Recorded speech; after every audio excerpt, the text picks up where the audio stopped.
চেষ্টা করছি আরও সকালে ঘুম থেকে ওঠার, কিন্তু জানো তো একদমই হয়ে ওঠে না। যদিও বা কোনো কোনো দিন ঘুমটা অনেক আগে ভাঙে, যেমন আজকে ভেঙেছিল, কিন্তু দেখি বাইরে অঝোরে বৃষ্টি পড়ছে।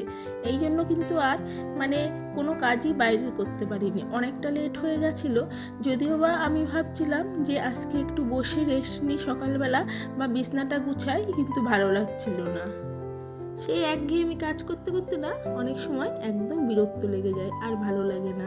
যদি আমি সকালবেলা অনেক তাড়াতাড়ি ঘুম থেকে উঠতে পারি, তাহলে এই ওপরের ঘরের বিছনাগুলো আমি কিন্তু সকালেই তুলতে পারি, কিন্তু অনেক রাতে ঘুমটা আসে, তো এই জন্য একদম আর উঠতে পারি না সকালে। আর ওই যে যে টাইমে আমি ঘুম থেকে উঠি, সেই টাইমেটা অনেকটা তাড়াতাড়ি আমার অফিসে চলে যেতে হয়। যেহেতু আমি 6টার ট্রেন ধরি, এই জন্য কিন্তু আমার সঙ্গে সঙ্গে তাড়াতাড়ি অনেক তাড়াতাড়ি সকালবেলার কাজগুলো শেষ করতে হয়, না হলে কিন্তু ট্রেনটা মিস করব। আর যদি আমি পরে যাই, তাহলে কিন্তু অফিসের কোনো কাজই হবে না। যাই হোক, এখন আপাতত কিন্তু অফিস থেকে ফিরে এসেছি, এসে একদম সোজা ওপরের ঘরে চলে এসেছি। নিচের ঘরের কাজগুলো তো সকালবেলা মোটামুটি হয়েই যায়, আর বাসি কাজগুলো তো আমি সকালবেলায় করেই অফিসে যাই। তারপরে এই যে ওপরের কাজগুলো বাকি থাকে, যেগুলো এই ওপরের ঘরগুলো ঝাড় দেওয়া, তারপরে এই ঘরগুলো গোছানো, বিছনা কাঁথা তোলা, মানে এইসব কাজ কিন্তু থেকেই যায়। যদিও বা এই ওপরের ঘরটায় আমি সবসময় থাকি না, ইউজ করি না, কিন্তু যখনই আসি না কেন প্রতিদিন ঘর ঝাড় দেওয়া মোছা এটা কিন্তু করতেই হয়, কেননা খালি ঘর থাকলেও কিন্তু অনেকটাই নোংরা হয়।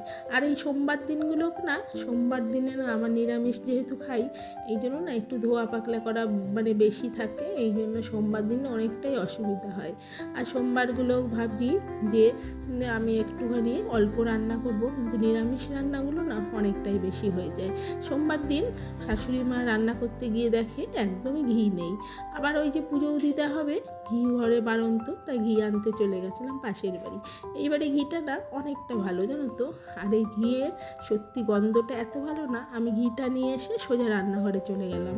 আর ভাবলাম যে আমি আর আমার ছেলে একটু ঝরঝরে খিচুড়ি করে খাবো, আর আমার বরের জন্য অন্য কিছু বানাবো।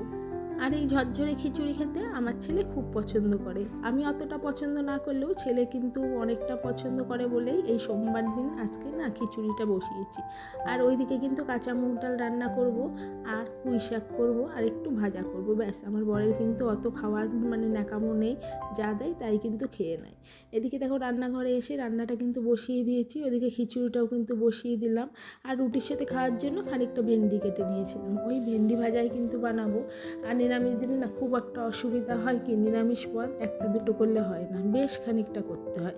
কাঁচা মুগ ডালটা জলটা গরম হলে দিয়ে দিয়েছিলাম, তবে মুগ ডাল কাঁচা খেলে না পেটের কোনো সমস্যাই হয় না, গ্যাস অম্বল তো হয়ই না, এই জন্যই কাঁচা মুগ ডাল করবো। তবে ভাজা মুগ ডালের টেস্ট কিন্তু অনেকটাই বেশি কাঁচা মুগ ডালের থেকে। এখন এই ডালটা ফুটে উঠলে প্রচুর পরিমাণে ফেনা হয়, সেগুলোকে ফেলে দিলাম। তারপরে ডালটা কিন্তু সিদ্ধ হতে একদমই টাইম লাগবে না। তবে ডালটা আজকে বানাবো হচ্ছে লাউ দিয়ে, অনেকদিন পর না বাড়িতে লাউ এনেছিলাম। আর এদিকে খিচুড়িটা বসাবো বলে আমি কিন্তু সব ফোড়ন দিয়ে দিয়েছি, চাল ডালটা ধুয়ে রেখেছিলাম সেটাও দিয়েছি। এবার এটাকে ভালো করে একটু কষিয়ে নেব, কষিয়ে ব্যাস প্রেসারে দিয়ে দেবো। 2 কি 3টে সিটি দিলেই কিন্তু খিচুড়িটা একদম তৈরি হয়ে যাবে। তবে খিচুড়িতে বেশি মশলা ইউজ করি না, একদম হালকাভাবে কিন্তু খিচুড়িটা বানাবো। এদিকে দেখো লবণ দিয়ে দিলাম, হলুদ দিয়ে দিলাম, সামান্য পরিমাণে জিরে গুঁড়ো দিয়েছিলাম। তারপর কড়াইয়ে ভালো করে কষিয়ে নিয়ে একদম প্রেসারে দিয়ে দেবো। সাথে কিন্তু কয়েকটা কাঁচা লঙ্কা, শুকনো লঙ্কা কিন্তু একদমই দিইনি। আর ওই যে ফোড়নের সময় একটা শুকনো লঙ্কা দিয়েছিলাম, শুকনো লঙ্কার গুঁড়োটা তো একদমই খাওয়া হয় না, এই জন্য এইভাবেই কিন্তু খিচুড়িটা ঝরঝরে করে প্রেসারে জল মেপে দিলেই কিন্তু ঝরঝরে করে খিচুড়িটা হয়ে যায়।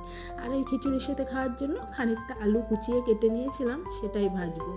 তবে আমি আর আমার ছেলে দুজনেই যে কীভাবে এরকম খিচুড়ি ভক্ত হলাম সেটাই কিন্তু বুঝতে পারিনি, দুজনেরই খিচুড়ি খুব প্রিয়, প্রতিদিন হলে প্রতিদিনই খাই।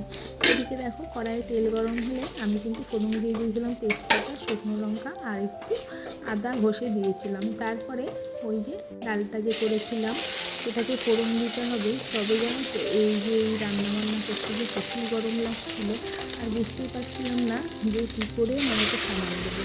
যাই হোক, এখন তো এই যে ডালটাকে সম্বাদ দিয়ে দিলাম, আর প্রচণ্ড গরমে বারে বারে পাখার নিচে গিয়ে দাঁড়াচ্ছিলাম। ওদিকে তো ছেলেকে এক্সারসাইজ করাতে হবে, যেহেতু রবিবার বন্ধ ছিল, সোমবার দিন তো করাতেই হবে। আবারও কড়াইটা ভালো করে ধুয়ে নিয়ে একটু ফোড়ন দিয়ে দিয়েছিলাম।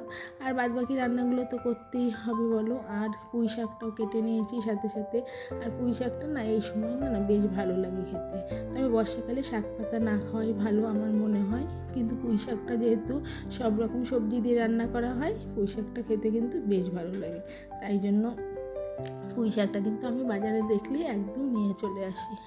এখন দেখো সকাল থেকে যা বৃষ্টি আসছে আর রোদ উঠছে, যে বিশাল যে বৃষ্টি হচ্ছে সেটাও না, অল্প পরিমাণ বৃষ্টি হচ্ছে আর সাথে আবার মাঝে মাঝে রোদ উঠে যাচ্ছে।